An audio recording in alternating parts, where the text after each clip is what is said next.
After we've opened up Python idle, we're going to have a look at different types of data types. A data type is a category of values, and each value belongs to exactly one data type. Today we're going to look at integers, floating points, and strings. Whole numbers like -3 and 30 are integers. Numbers with a decimal point are called floating point numbers.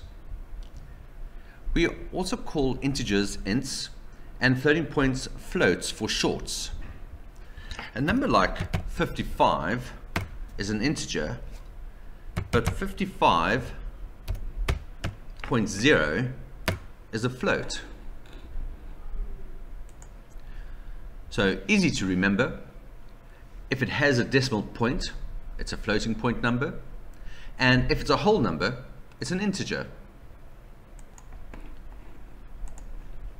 There is a data type for text values, which we call strings. When we type in strings, we use quotation marks so that Python knows exactly where the string starts and when it finishes. So, for example, we can type in hello class, and I'm going to press enter. I'm going to type in exactly the same thing, but this time I'm just going to type in one quotation mark, and you will notice that you get exactly the same thing. So for now, let's not worry whether we're going to use the double quotation mark or a single quotation mark. When we use the plus operator,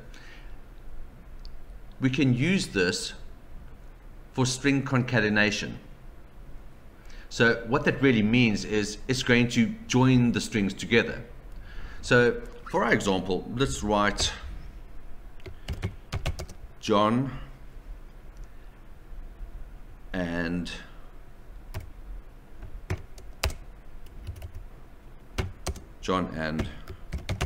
Bob, and you'll now notice that it's got a single string output of John Bob.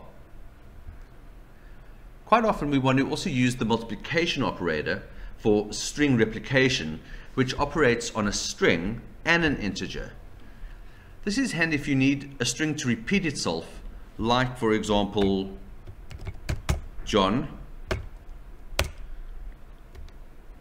times 3, we're going to get John, John, John.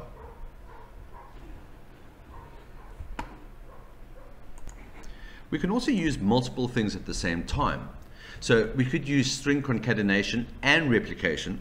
So we can type in hello, and then what we're going to do is we're going to add the string exclamation mark,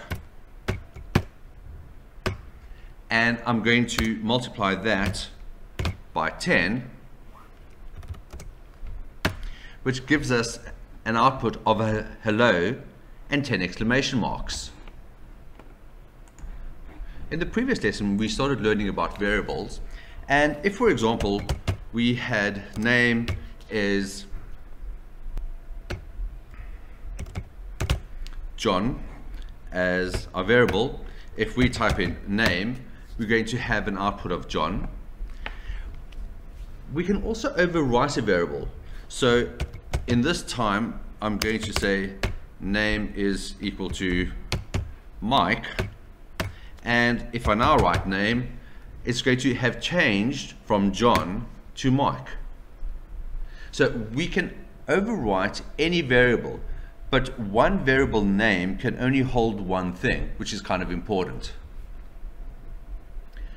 What we've been working on is different things like expressions, and expressions are made up of values and operators. And if a Python instruction evaluates to a single value, we call that an expression.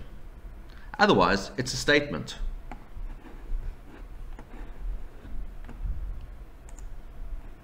But we will go more into this later on.